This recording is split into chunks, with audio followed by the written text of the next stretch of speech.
Mr. Anil Razdan, Dr. Anil Garg, distinguished speakers, and ladies and gentlemen, thank you for inviting me to the World Renewable Energy Technology Congress 2023. I am Nobuo Tanaka, Executive Director Emeritus of the International Energy Agency and Chairman of the Steering Committee of the Innovation for Cool Earth Forum, ICEF. Let me share some screen.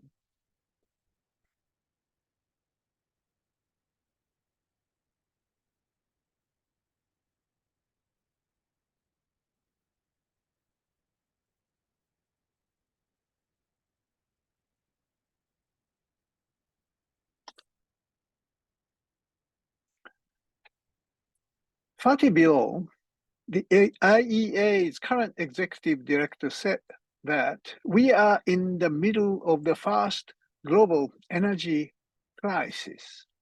In the 70s, it was the oil crisis when the IEA was established. Now, after the Ukraine invasion of Russia, we have an oil crisis, a natural gas crisis, a coal crisis, and an electricity crisis in a very complicated manner. Oil prices are skyrocketing, and energy security is a priority for many governments, if not all. But the IEA surprised all of us 2 years ago by triggering the first IEA shock to oil and gas producers, saying that all the oil and gas groups must stop new exploration projects in 2021 if net zero by 2050 should have happened. Net zero by 2050 tells us if the world should achieve carbon neutral by 2050, the peak demand of oil could have happened already in 2019, and for natural gas, it would happen by the middle of 2020s. I suspect that President Putin of Russia may have decided to invade Ukraine before the peak demand of oil and gas would happen, and resulting energy war between Russia and Europe pushes many European nations away from Russian gas pipelines to more liquid natural gas, LNG, as well as renewables and nuclear power. A coming climate shock would be much, much more profound, complicated, and disastrous than the global energy shock if we aren't well prepared. Nobody can stop this happening. There will be winners and losers. Russia seems to me least prepared for this climate shock. Western sanctions on technology, self-withdrawal of private investment, expanding military expenditures, and increasing brain drain may hurt its ability to adapt. Europe will be a winner by accelerating the decarbonization for energy security. Hydrogen is a key tool together with renewable energy. Carbon border adjustment measures, CBAM, would force other nations to share the burden of transformation. Dr. Fatih Birol said that US Inflation Reduction Act is the single most important energy and climate action by any country since the Paris Accord in 2015. Support for EVs, hydrogen infrastructure, and carbon capture and storage are enormous. The US will certainly be a winner. Saudi Arabia plans to generate green and blue hydrogen to avoid stranded acetization of its oil and natural gas. China and India aims to be a renewable energy superpower. China, for example, by the IEA's energy technology perspective, is trying to control the major part of clean energy technology manufacturing supply chains. These red parts are so. It covers batteries, EVs, solar cells, electrolyzers, and so on. Another winner is a company like Apple, who plans to decarbonize its whole supply chain by 2030. More than 200 suppliers of Apple, including Sony Semiconductor, agreed to become renewable energy 100% by 2030 to continue to stay in its supply chain. The current green transformation, in fact, is driven by the demand side, such as Apple in the megatech sector, as well as automotive sectors. This chart shows import dependency of oil and gas for countries. Blue segment means importer of both oil and gas. Japan and Korea stuck in the right and top side of this graph, and they are very, very vulnerable because of importing 100% of gas and oil now and in the future. How can Japan and Korea become winner? How about India? ISEF thinks that what will make a difference in these multiple crises is the capacity to innovate. Not only innovation in technologies, but also in human behaviors and government policies. Policymaking should adopt innovation.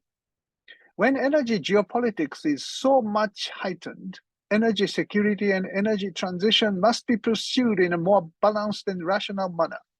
Fair market conditions and mechanisms for decarbonization needs to be established. I strongly believe that we need a new green industrial policy for clean hydrogen and advanced nuclear power as key technologies. Today, I will only focus on clean hydrogen.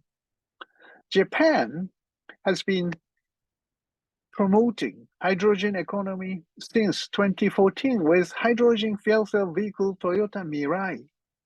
But it was not so successful because the focus is limited only to the transportation sector. We need green transformation in all industrial sectors. Japan established Green Innovation Fund of 2 trillion yen in 2020 to support research and development in private sector aiming at the carbon neutral by 2050. Hydrogen-related projects share the major part of it. Many projects concerning the clean hydrogen supply chain are chosen.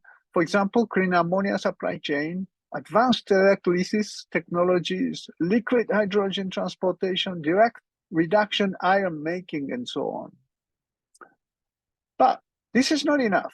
Renewable energy cost is dropping, but cost of clean hydrogen should be reduced substantially to reach net zero by 2050.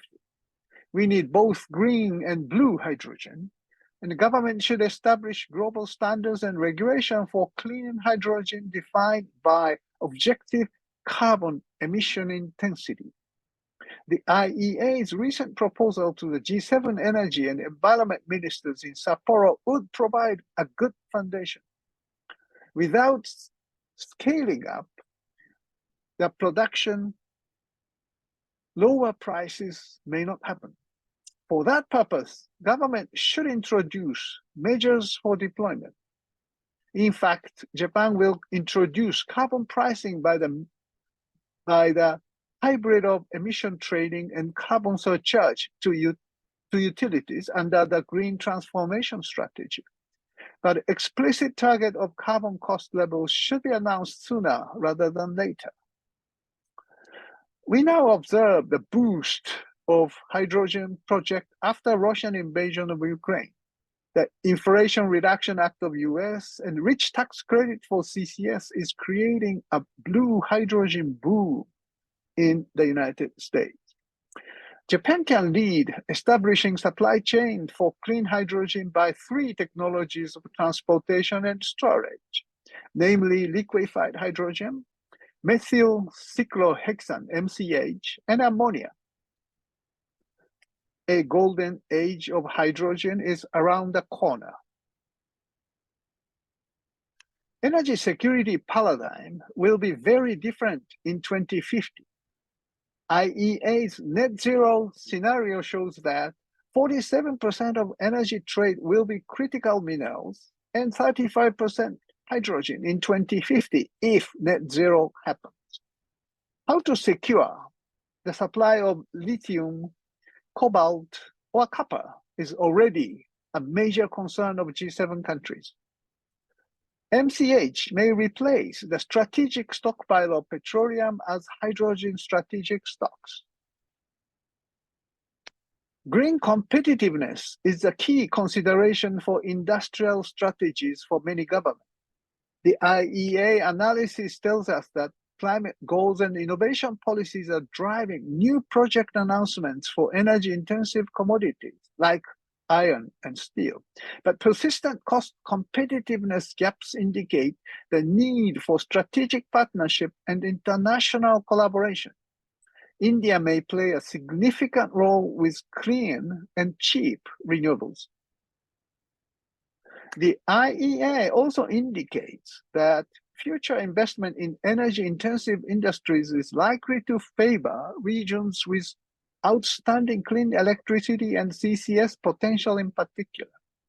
In Japan, semiconductor companies seek to build their new plants in Kyushu, where solar is abundant, and also in Hokkaido, where wind is abundant. Japan's steel industry may be forced to seek their future production site out of Japan. In fact, Nippon Steel invests in India. Renewable electricity is growing at a faster rate in India than any other major economy. But in a pathway to net zero emissions by 2070, the IEA estimates that most of the green growth in energy demand this decade would already have to be met with low carbon energy sources. India has a huge potential of green hydrogen generated by cheap solar power and distributed through pipeline. Government policies should aim at building supply chain of hydrogen and making India a hub of clean hydrogen in the region. Can oil and gas companies become winners? The IEA proposes 5 key levers for oil and gas companies to keep our 1.5 degrees climate target alive. Hydrogen and CCS will play an important roles there. Dr. Fatih Birol says around 600 billion US dollar spending is required this decade to achieve the cut in oil and gas emissions. This is only a fraction of a record windfall income in 2022. This is a moment of truth. This is a moment of truth. If the oil and gas industry wants to be taken seriously in the next COP28, it has to clean up its act. The Innovation for Cool Earth Forum, ICEF, was created by former Prime Minister Shinzo Abe 10 years ago. One of the early achievements of the ICEF is its contribution to the Paris Agreement negotiation in 2015. It should be remarkably noted by including the issue of innovation in the Paris Agreement. Global CO2 emissions in 2021 rebounded at the highest level after a temporary decrease in 2020 with the COVID-19 lockdown. The short-term emissions unfortunately continue to increase. We simply cannot keep this pace forward and must reverse the trend as soon as possible.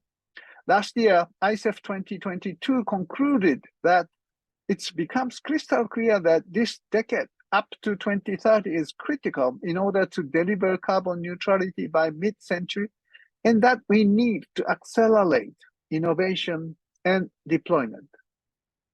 This year, the ICEF will focus on innovation for just, secure, and sustainable global green transformation. ICEF 2023 will be held in a hybrid format on October 4th and 5th in Tokyo as an initiative of Tokyo GX Week. You are most welcome to the ICEF meeting. And ladies and gentlemen, I thank you all for inviting me to make my speeches and invitation to the ICEF. Thank you very much.